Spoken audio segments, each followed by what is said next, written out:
A lot of us in the beginning start with a swing where we get the arms and club too far out, kind of steep over the top. Yes.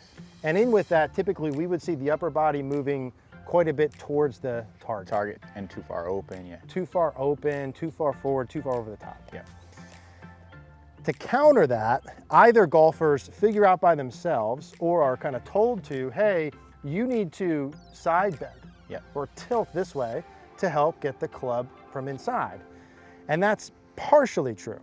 So if we were to do it, let's say what most people do when they try and side bend originally or tilt. Yes. Show us the bad version. Yeah, so the bad version would be, let's do it with a club, like in your hand, full swing if you can. Absolutely, yeah. So going up to the top here and just side bending to the right. So now the good news is it'll fix it from this down the line view. So you'll take a look, you're like, wow, I'm shallow, this is nice. Yeah. But then guess what? I just hit 2 feet behind the ball. Fats, thins, everything. Exactly. What is the rib cage sway, and what in particular are we looking to do when we start the downswing? Yeah, so the rib cage sway essentially is, if you can think of it really of like your sternum, maybe your buttons on your shirt could be an example, maybe a little bit below that. But we're trying to move that ahead of your belt buckle. So you're trying to move your buttons ahead of your belt buckle. And the reason, the video that I did, I was sitting down in a chair, was it kind of immobilizes your pelvis. So it's really easy to see how you can move your rib cage. Yes. And so we'll put that on the screen here on the side. Yeah. Okay. So that's really the main purpose of it, is to really try and get your rib cage for a brief amount of time ahead of your pelvis in the downswing. That's how we get massive force really on the arms, and also the vector of which we want the arms to go. So what this rib cage sway does actually is when you move your ribs forward, it actually puts you into some trail side bend. Okay. So we do 2 things. We get to shallow the club, but also move the low point forward, which is really important. All right, so I've been waiting probably literally 10 years to find a right wrist training aid that I would fall in love with. I have this precision impact training aid that I have been testing now for the past couple of months to make sure I like it. This right wrist training aid, I'm telling you, I've tried them all, is unbelievable. You put this on your right wrist and you'll notice when I make a backswing, it gives me some auditory feedback, and I can set my right wrist about as far back as I can, and it locks that angle in. And it enables you to create the right wrist bend during the backswing, and also because of this little ball here, I can go up and down when I do it. It's absolutely freaking brilliant, and I've been using this a lot. It's gonna help your impact a ton. You go down below, you click the little link down there for Precision Pro, and you grab one of these. I'm telling you, you're gonna love it. There's a little coupon code in there. You get 20 bucks off. Keeping the right wrist bent back, okay, is the key.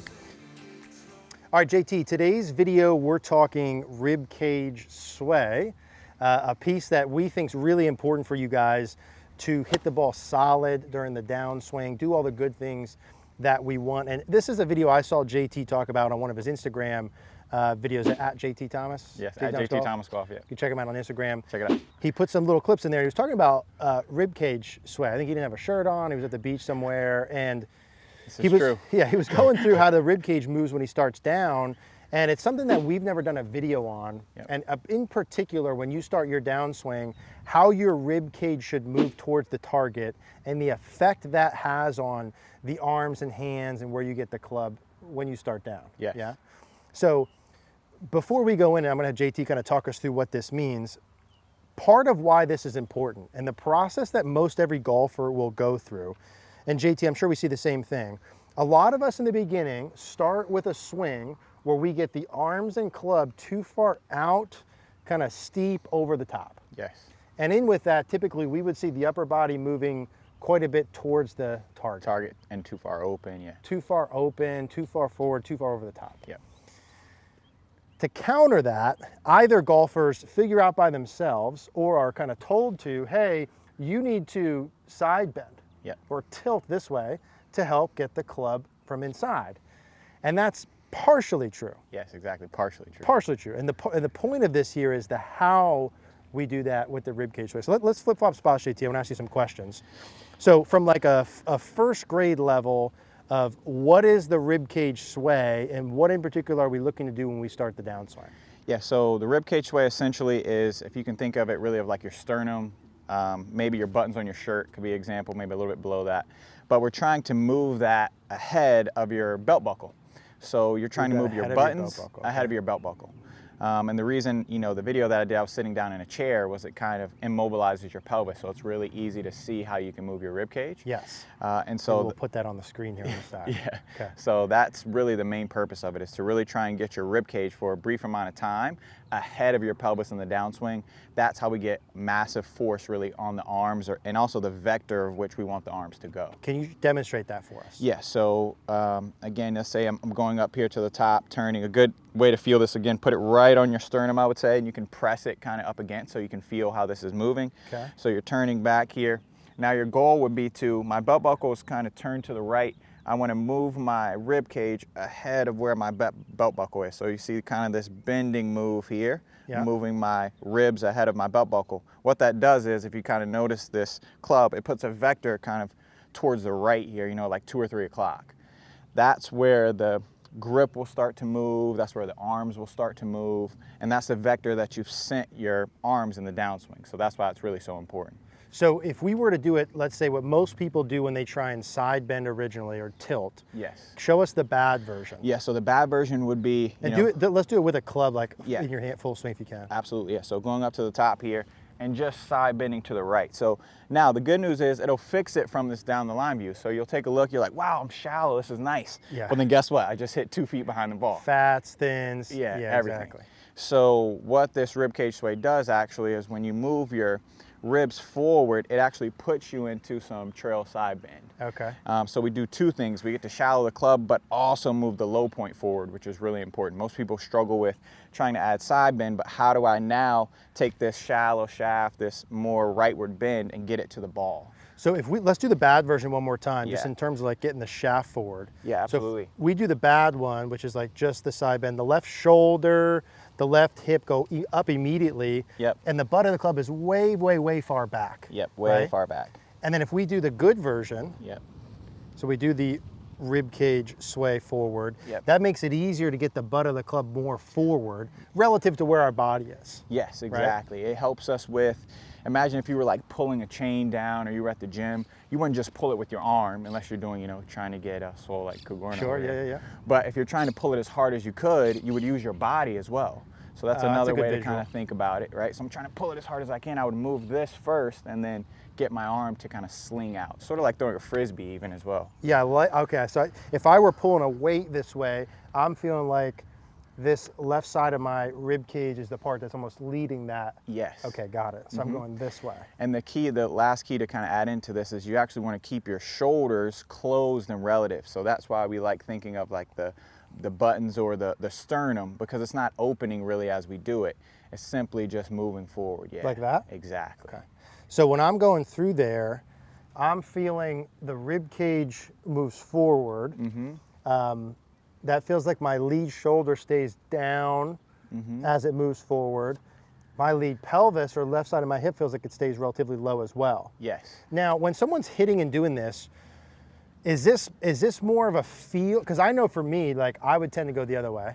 I would get underplane, I'd hit pushes and hooks. Good problems, lots of money, big tax bill problems, but problems nonetheless. Is this something that I want to literally do, or it's something that I'm just trying to feel? I would say when you first start doing it, you want to literally do it. Literally get it forward. Yes, and another thing that'll help you do this, and the only way we can really move our rib cage too, and this helps our ground reaction forces so much, is that in order to move our rib cage, we kind of have to use the ground. We can't just not push into the ground and not use our rib cage. So we're kind of getting that for free? Yeah, we're getting that for free, yeah, in order to actually move it, So I'm feeling, so just to start with, my shirt buttons are getting ahead of my belt buckle, and my shoulders are feeling like they're not opening too soon. Yes. All right, let me hit with one of those feels there, just to keep it simple. And this would be, would you do this, JT? Let me hit one with that same feel.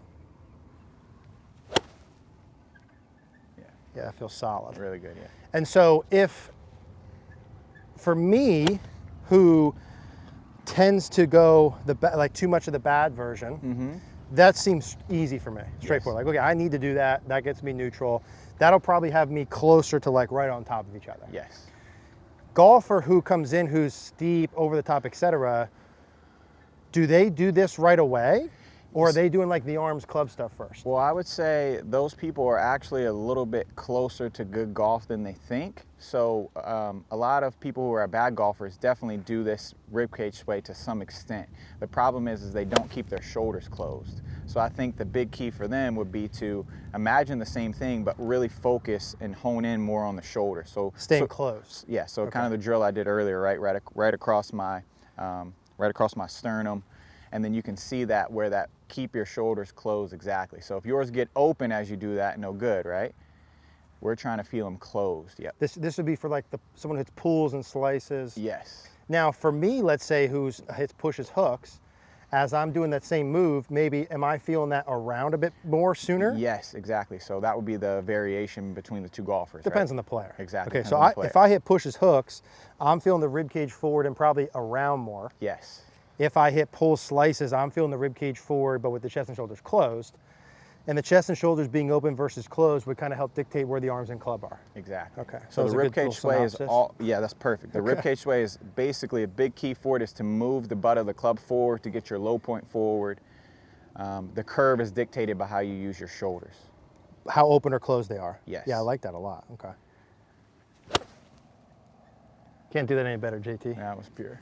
So, okay, I like that a lot. If you're someone who's hitting fats and thins, you potentially don't have enough ribcage sway. Mm-hmm. You might be too far back, Mm-hmm. right? So we're doing the sway to get the handle forward. Yes.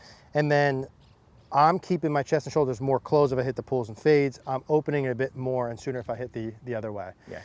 And just the last little touch point on that, I know in some of the videos you were talking about, when I do the ribcage sway, that helps get the butt of the club forward. Mm-hmm. It helps get the butt of the club forward, which like when I'm back here, that gets the club down. Exactly. It doesn't move it forward. Not forward, but down. Yes. This moves it forward. Mm-hmm.